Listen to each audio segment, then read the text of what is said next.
একাধিক মিথ্যা কথা এবং মিথ্যাচারিতার মধ্যে দিয়েই তো উঠে এসছে তৃণমূল কংগ্রেস। চোরেরা চোরই থাকবে, প্রকল্পটা প্রকল্পই আছে, নাম বদলে কি হবে? উনি ভোটেই দাঁড়াবেন না। উনি বাচ্চা, খুব শিশুসুলভ।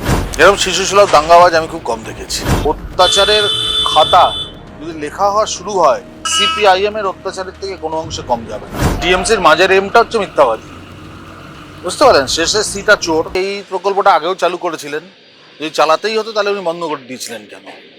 Number one.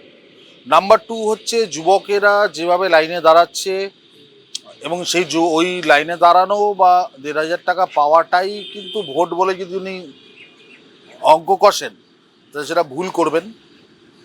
তৃতীয়ত হচ্ছে যে ওই লাইন দেখে বোঝা যাচ্ছে পশ্চিমা যুব সমাজের কী অবস্থা। আসার ৬ মাসের মধ্যে উনি ২০০% কাজ কমপ্লিট করে দিয়েছিলেন। তো ২০০% কাজের মধ্যে বোধহয় মানুষের জীবন জীবিকা পড়ে না। যদি পড়তো তাহলে নিশ্চয়ই লক্ষ্মীর ভাণ্ডার বা যুবসাথী এসব দেওয়ার প্রয়োজন হতো না।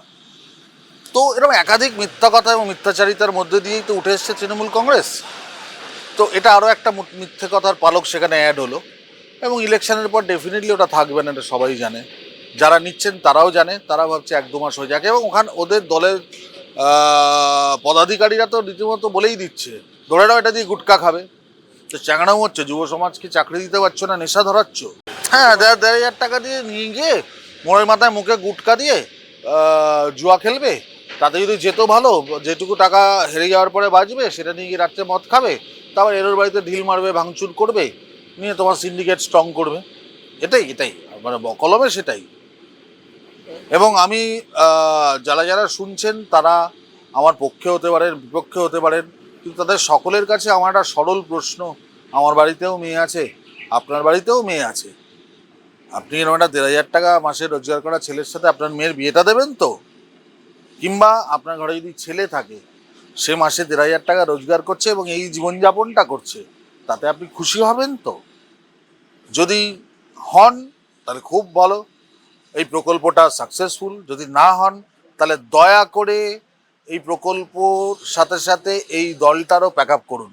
নাম বদলে ফেললে কি সব বদলে যায়? তৃণমূল কংগ্রেসের নাম বদলে ফেলে আপনি যদি উঁচুমূল কংগ্রেস করে দিলেন, তাতে ওখানে যে দলভর্তি চোর, তারা সব সাধু হয়ে যাবে? চোরেরা চোরই থাকবে, প্রকল্পটা প্রকল্পই আছে, নাম বদলে কি হবে? এবার দলটারও নাম বদলে দিতে হবে তো, কারণ তৃণমূল কংগ্রেস তো আর থাকবে না। ২৬শে ইলেকশনে হেরে যাওয়ার পর দলটারই অস্তিত্ব থাকবে না। তো তখন হয় নতুন নামে নতুনভাবে ফিরবে, না হলে আমার ধারণা কংগ্রেসের সাথে মিশে যাবে বা সিপিএমের সাথে মিশে যাবে। কেন, হয়তো সব দল মিলে এক দল হয়ে গেছে, একটাই দল এখন। না, না যাওয়ার কি আছে? যদি তৃণমূল কংগ্রেস না থাকে, ওনার কি বাড়িতে বসে থাকবে? না হারে বেচারা অভিষেক বন্দ্যোপাধ্যায়, আপনি ওর ভোটের সময় যে সম্পত্তির হিসেবটা জমা দিয়েছিল, ওটা একবার দয়া করে খুলে পড়বেন। কি করবে বেচারা? ওই দুটো শুধু পলিসি আছে, জীবন বিমা নাকি, না আছে বাড়ি, না আছে গাড়ি। বেচারা একটা বাচ্চা ছেলে, আমার থেকেও বয়সে ছোট, ও কি করে বাঁচবে? ওর টাকা পয়সা রোজগার করতে হবে তো ওকে। তাহলে এটা ভোট বাক্সে আসবে না, আসে না, কখনো আসতে পারে না। আপনি ভুল করছেন, কারণ এটা উল্টে আমি বলছি, এটা বুমেরাং হবে। বাড়ির ভোটটাও পাবে না, ছেলের ভোটটা তো পাবেই না। কারণ আমরা বহু আপনাদেরই দেখলাম বিভিন্ন মিডিয়াতে, যে কোনো কারুর ছেলে ডাক্তারি পড়ে, তার মা বলছে যে ছেলে তো নেই, মা গিয়ে অ্যাপ্লাই করে নিচ্ছে, ১,৫০০ করে পাবে। কারুর মেয়ে রিসার্চ করে, ঠিক আছে, কারুর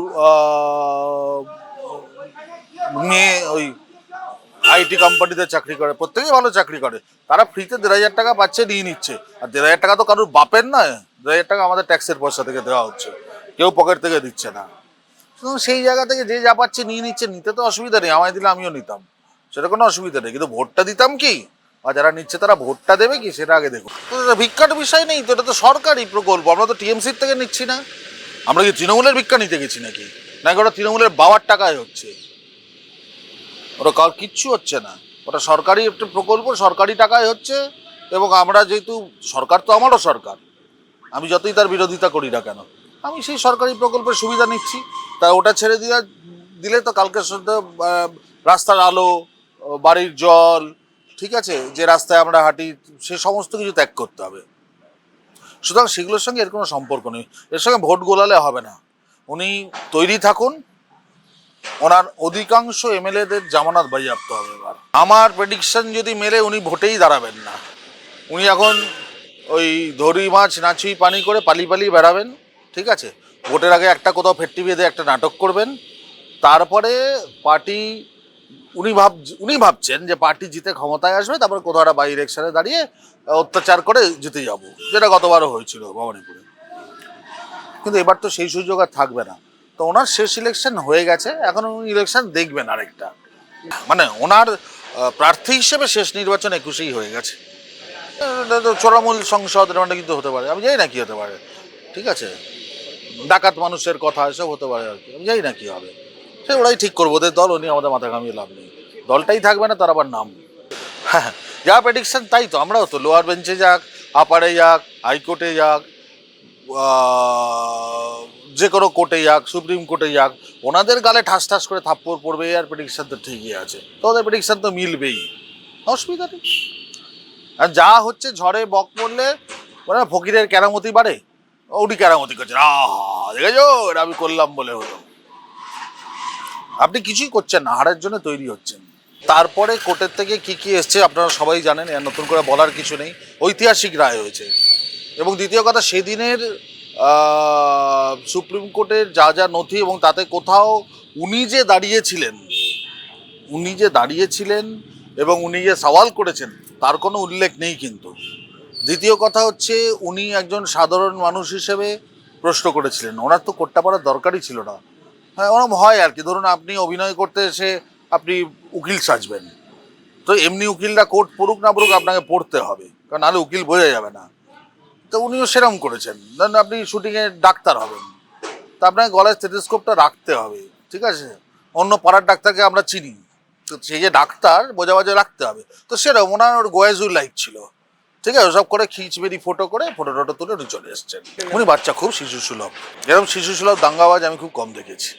উনি যে বক্তৃতাগুলো দেন, শিশুরা ওর থেকে সঠিক ইংরেজি বা বাংলা বা হিন্দি বলেন আর কি, ঠিক আছে, যারা সদ্য আদো আদো করে কথা বলতে শিখেছে তারাও ওর থেকে পরিষ্কার, ওনার থেকে ঠিকঠাক দেন।